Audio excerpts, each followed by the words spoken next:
Ulo, takman nga akong taklo naman.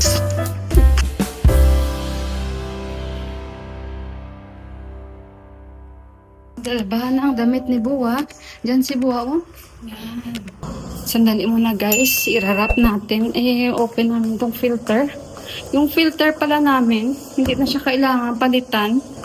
Kumbaga hugasan lang siya. Tapos ibabalik. Yan, oh. Sandali guys, oh yan. Lagay ko kayo dyan. Buksan namin yan.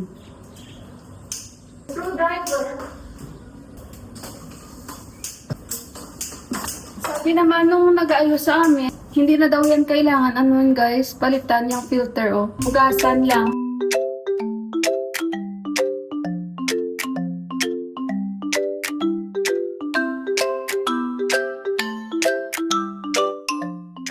Okay guys, so ganito yung filter namin, no? Kahit lagyan pa namin ng tape, nakakapasok. Maipis talaga ba guys?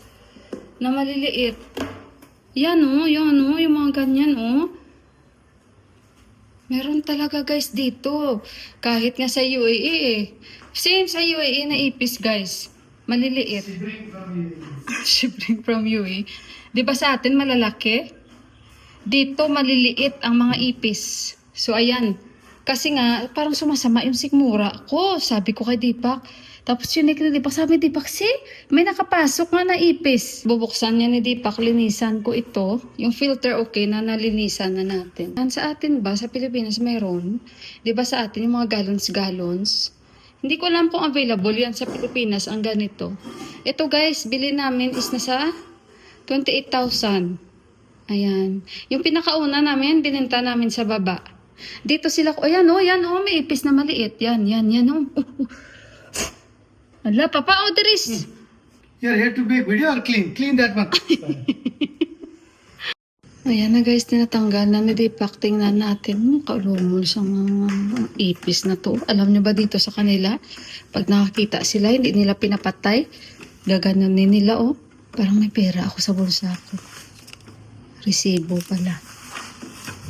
It's looking guys, oh. Very fast. Kala niya pera. Pira guys.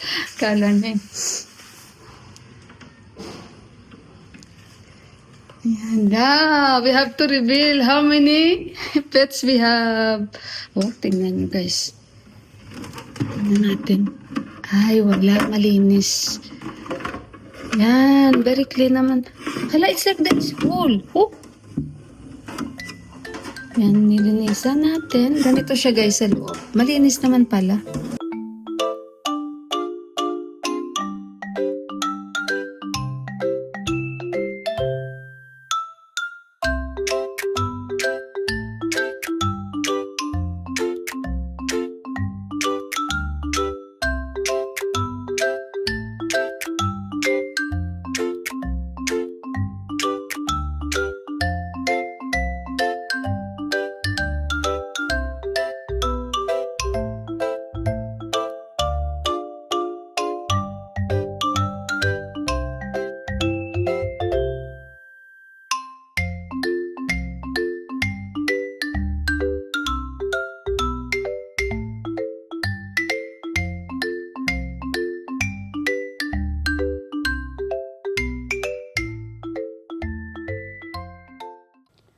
So, ayan guys, patapos na kami.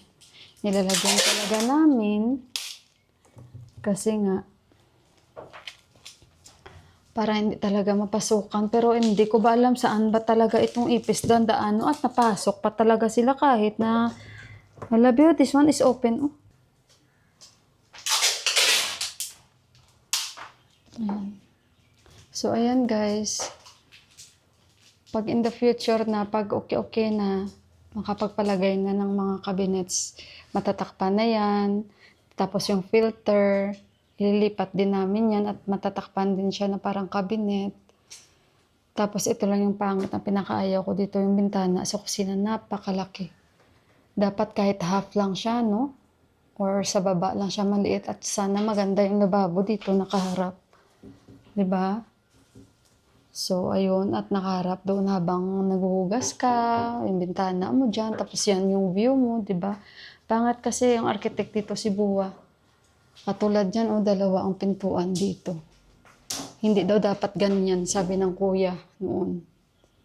Sila ni Tipak, dapat open daw yan. Eh, nagulat daw sila, may pintuan dito at may pintuan dito. Tapos bukas dito sa gitna. Hindi daw dapat ganyan ang sinabi nila. Nagulat daw sila sa architect. Si daddy ang architect. Kasi nainuman yan dati. Pagbalik daw, nagulat din daw si ama, ganyan na daw yung naging ayos ng panday kasi si Buwa daw nagsabi, according kay Buwa na style. Ay, ambot na lamang. At saka ito, mga luma na to ni ama, oh. Mga luma na niya sa village pa yan, guys.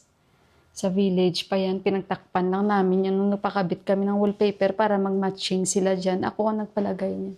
So, maglagay muna kami ni Tipak. Sandali.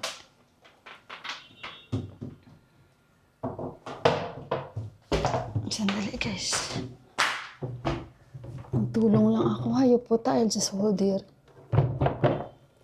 Yan. Tulad nito, guys, oh.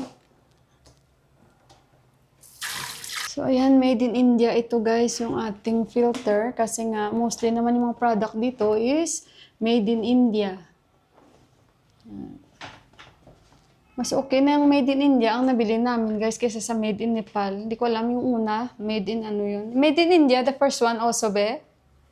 Ha? At least tumatagal siya. Yung una naming filter na sa baba, guys, binenta namin sa kanila. So, ayun, very useful.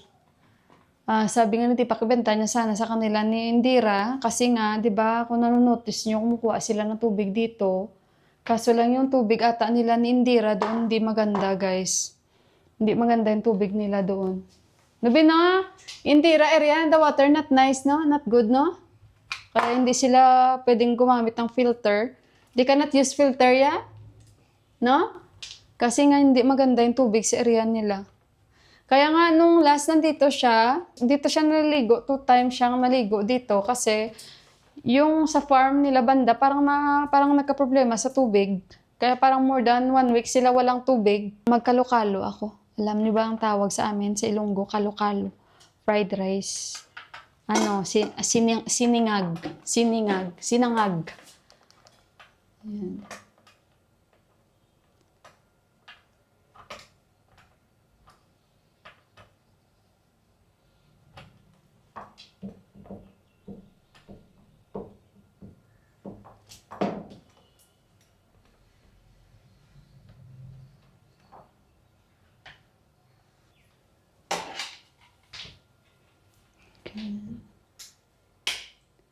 Ayan, filter na kami. Ala, mapaw, you have to make it tight maybe. Ala, yung aming filter, nag-ano siya, guys, oh. Check properly. Remove, maybe you have to rin, Papa. The pressure ng tubig. Remove again. Tanggalin muna natin to.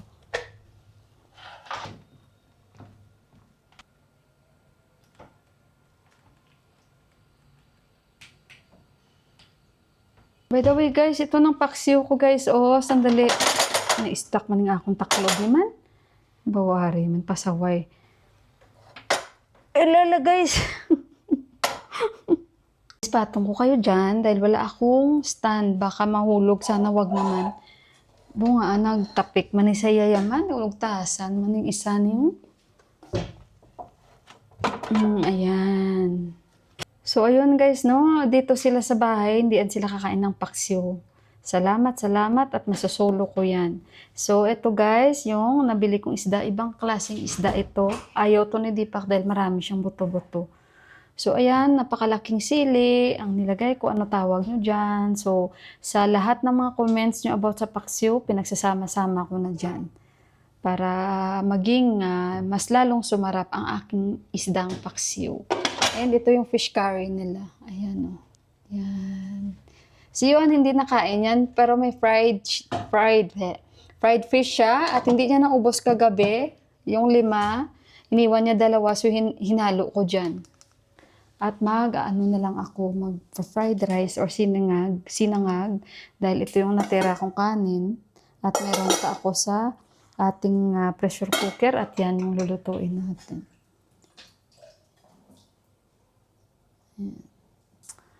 At tayo ay kakain na agad. Sasama ko kayo, kain na naman tayo. Pero parang gusto kong bumili ng mangga. Malapit na kasi matapos yung mangga. Nung nabili namin last na mangga, hindi siya masarap. So yan pala guys, nagbili pa si Tipak sa labas ng seal tape. Kailangan. Hindi niya ata nalagyan. You did not put? Before? Ano guys?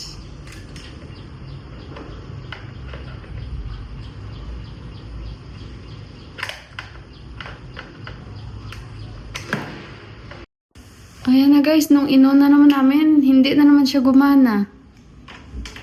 Anyway, again, try natin. Hindi siya, wala power. No power, Papa. Baka yung breaker dyan. Nepal naman. Okay man. Ayan na, Papa, tiris na. Na okay na guys. Ayan. Ito yung wastewater nyo. Ayan. Tingnan nyo yung sponge. Bibili nga sana ako dun. Wala. Kakabili ko lang yan. India daw yan. Pero ewan ko bakit na ganyan. Pangit namang sponge talaga dito sa amin. Kakabili ko lang to. Ayan na guys. Ang unang tubig tatapon muna namin. Okay na, at least nalinis na siya naman. Thank you, thank you, thank you, gracias. Kain na kami. Diyan si Buwa, si Dipak, nagsinangag ako. Kain tayo, ito yung ulo ng isda. Malaki tayong sili dito. Try nga natin, guys. Sabi ni Dipak, hindi daw ito maanghang. Be?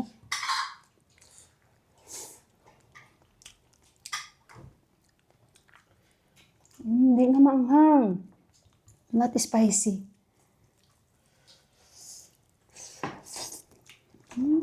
Masarap pala ito. Hindi pala ito maanghang. Pero, hindi pala maanghang nga. Spicy, Papa.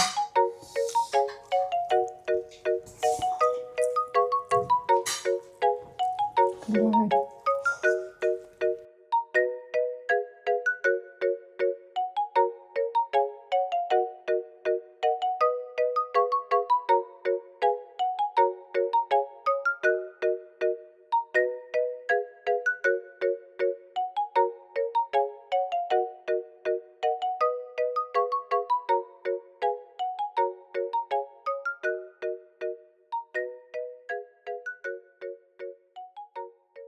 Guys, maglilinis na ako.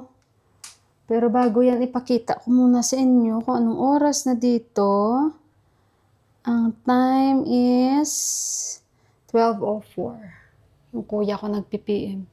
Nagsisend-send lang siya ba ng mga namin. Yung mga ba guys, mga comedy na mga pelikula. Noong tawang-tawa kami. So itong guys, yung bote, matagal ko na nilinisan ito.